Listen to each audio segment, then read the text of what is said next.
गुरु नाराज हुआ, उसने कहा मेरी सिखाई विद्या वापस कर दे। ये बातें बचकानी, ये गुरु के मुंह से शोभा नहीं देती।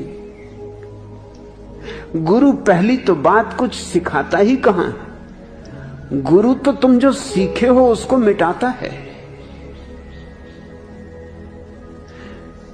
गुरु शिक्षण नहीं देता, गुरु शिक्षण छीनता है। गुरु ज्ञान नहीं देता, गुरु ज्ञान छीनता है। गुरु तुम्हें ज्ञान से मुक्त करता, निर्दोष करता है। शिक्षक ज्ञान देता है, तो शिक्षक छीन भी सकता है। जो दिया जा सकता है वो छीना जा सकता है। गुरु तो कुछ देता ही नहीं, छीनेगा क्या?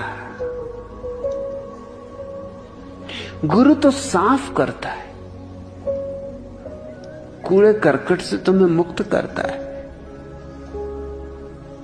वापस लेने को तो कुछ है नहीं, दिया ही नहीं कभी। जिनका मन लोभ से भरा है वो शिक्षकों के पास इकट्ठे होते हैं, क्योंकि वहां कुछ मिलेगा। सिर्फ निर्लोभी गुरु के पास बैठ सकते हैं, क्योंकि वहां कुछ खोना पड़ेगा। कुछ ही नहीं, अंततः स्वयं को खोना पड़ेगा।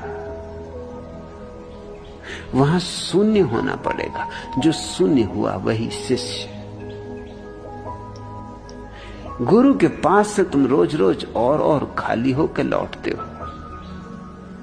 बुद्धि चली जाती, तर्क चला जाता, अहंकार चला जाता, इच्छाएं चली जाती, महत्वाकांक्षाएं चली जाती, अभीप्साएं चली जाती।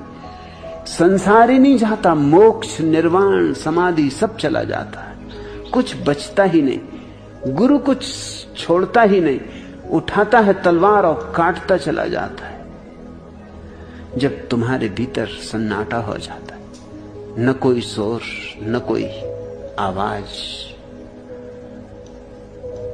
जब वैसी महाशांति तुम्हारे भीतर घनीभूत होती, तब तुम योग्य हुए शिष्य कहलाने के। अब तुमसे छीनेगा क्या? जो छीनने को था वो तो छीन ही लिया गया। और इस शून्य को कोई नहीं छीन सकता, क्योंकि शून्य तुम्हारा स्वभाव है। इसका वमन नहीं हो सकता। वमन तो उसका हो सकता है जो परभाव है, जो बाहर से डाला गया है, उसको तुम फेंक सकते हो। लेकिन जो भीतर ही है, जो तुम्हारा अंतरतम है, उसका वमन नहीं हो सकता है।